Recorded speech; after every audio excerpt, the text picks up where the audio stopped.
آپ کی آواز بھی ٹھیک ہے اور سلائڈ بھی شیئر ہو رہی ہے. You can continue please. Okay sir, thank you. آج ہم لوگ کو نامیات کا سب سے پہلے دیکھنا ہے حدیث کے حوالے سے آج کا لیسن ہمارا. اب ایک بات میں آپ کو اور بتاتا ہوں یہاں پہ کہ آپ لوگ جلدی جوائن کیا کریں. جیسے ٹائم آپ کو بتایا جاتا ہے 7 o'clock کا، تو پلیز آپ ود ان ٹائم جوائن کر لیا کریں کلاس. حدیث کے حوالے سے ہمارا آج کا لیسن ہے انتہائی امپورٹنٹ ہے. سب سے پہلے دیکھتے ہیں کہ حدیث کے معنی کیا ہوتے ہیں. تعارف اس کا دیکھ لیتے ہیں، اس کے بعد کچھ حدیث ہیں جن کی تشریح ہے اور اس سے ریلیٹڈ چیزیں ہیں جن کو ڈسکس کریں گے. حدیث کے معنی ہیں قرآن کریم دین فطرت کی آخری اور مکمل کتاب ہے جو ہمارے رسول اکرم صلی اللہ علیہ وآلہ وسلم پر نازل کی گئی ہے اور آپ کو اس کتاب کا معلم بنا کر دنیا میں بھیجا گیا ہے. ٹھیک ہے، کیونکہ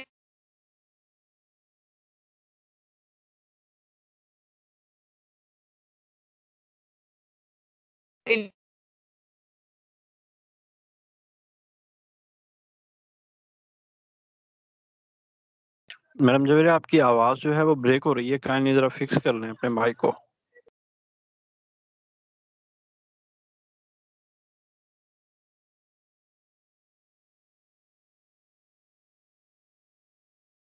جی سر، میں دوبارہ چیک کر. اب ٹھیک ہے؟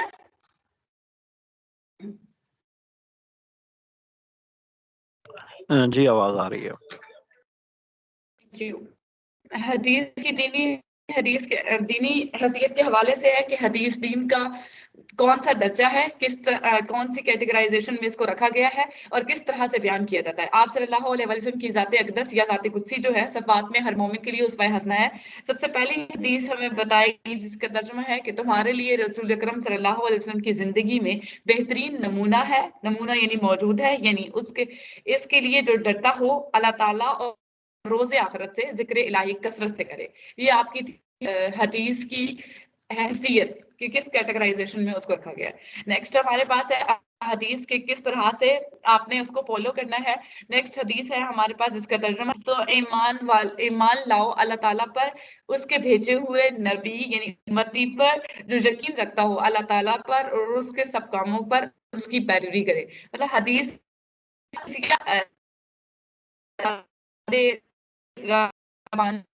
خود سے ایڈ نہیں کر سکتے ہیں اور اس میں ہم یہ ایسا نہیں ہو سکتا کہ کوئی ورڈ جو ہے وہ ہم لوگ اسکپ کر دیں. اس کو ورڈ ٹو ورڈ رائٹ کرنا ہوتا ہے بیکاز وہ نبی اکرم صلی اللہ علیہ وسلم سے منسوب ہے. انہوں نے قلم بند کروائی ہے تو اس کا مقصد یہ ہے کہ اس میں سے کوئی بھی ورڈ اسکپ نہ ہو اور ہم کوئی بھی ایڈ نہیں کر سکتے. ٹھیک ہے، نیکسٹ حدیث ہے ہمارے پاس اور جو دے تم کو رسول سو لے لو اور جس سے منع کیا وہ چھوڑ دو. یہاں پہ اس حدیث کے مطابق یعنی حلال اور حرام کا ذکر ہوا ہے. اگر کسی چیز کی اجازت ہے وہ حلال قرار دی گئی ہے تو آپ اس کو یوز کر سکتے ہیں.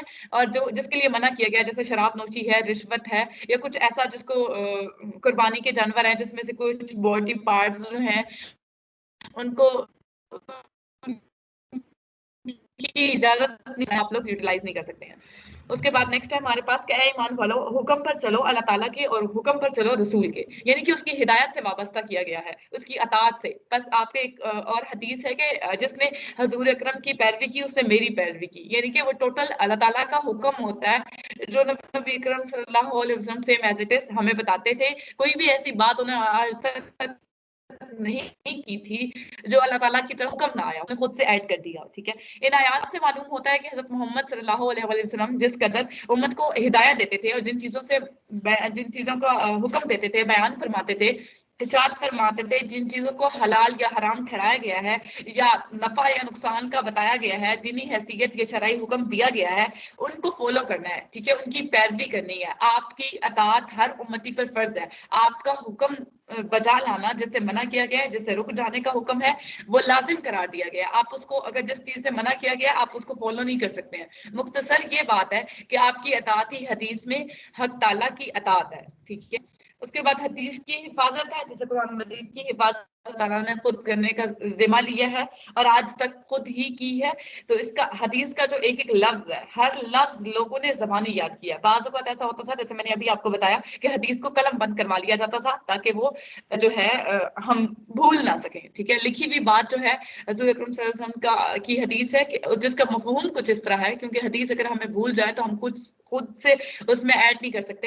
تو اس کی حدیث کا مفہوم کچھ اس طرح ہے کہ اگر آپ کچھ لکھ لیتے ہیں اور آپ کو وہ یاد کرنے میں آسانی ہوتی ہے، وہ لکھنے کا حکم اس وجہ سے دیا گیا ہے کہ آپ بھول نہیں سکتے. ٹھیک ہے، یاداشت کو مد نظر رکھتے ہوئے یہ بات کی گئی ہے کہ قلم بند کروائی گئی تھی. تدفین حدیث ہے ہمارے پاس. اس کا مائک مساعدہ آواز کا بتائیے گا اگر کوئی ایشو ہو تو. یہاں پہ نیکسٹ ہمارے پاس ہے صحیفوں میں. ٹھیک ہے، صحیفوں کچھ کتابیں جو ہیں وہ ہمارے پاس نازل ہوئی ہیں، کچھ اولیاء پر، کچھ نبی پر، کچھ رسول پر. ٹھیک ہے، آگے ہمارے پاس ہے کہ نبی اور رسول میں کیا فرق ہوتا ہے. صحیفات میں پہلا صحیفہ جو ہے وہ حضرت عبداللہ بن عمرو بن عاص پر جو ہے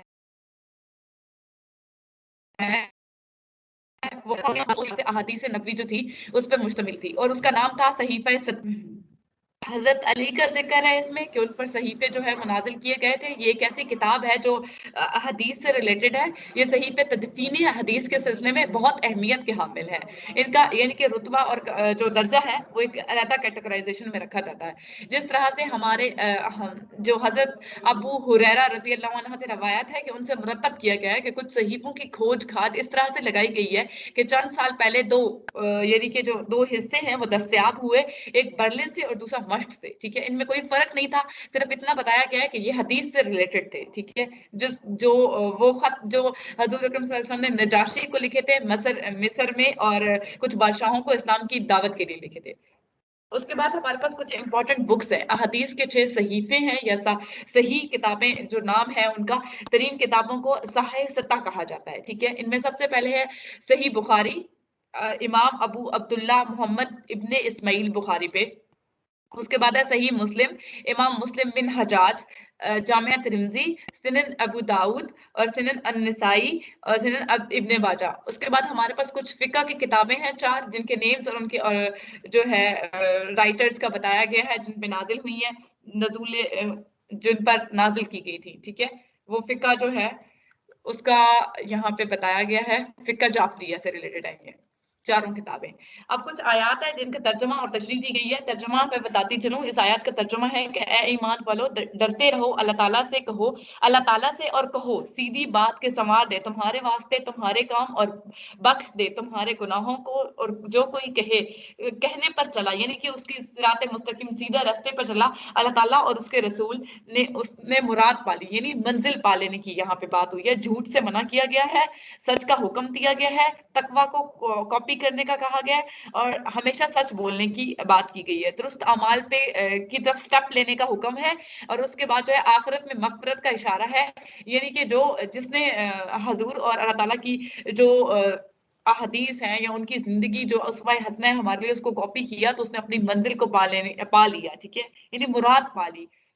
نیکسٹ ہمارے پاس ہے کہ تمہارے تحقیق سے ترجمہ ہے کہ لقد کان لکم فی رسول اللہ اسوہ حسنہ، ان تمہارے لیے رسول اکرم صلی اللہ علیہ وسلم کی زندگی میں بہترین نمونہ ہے.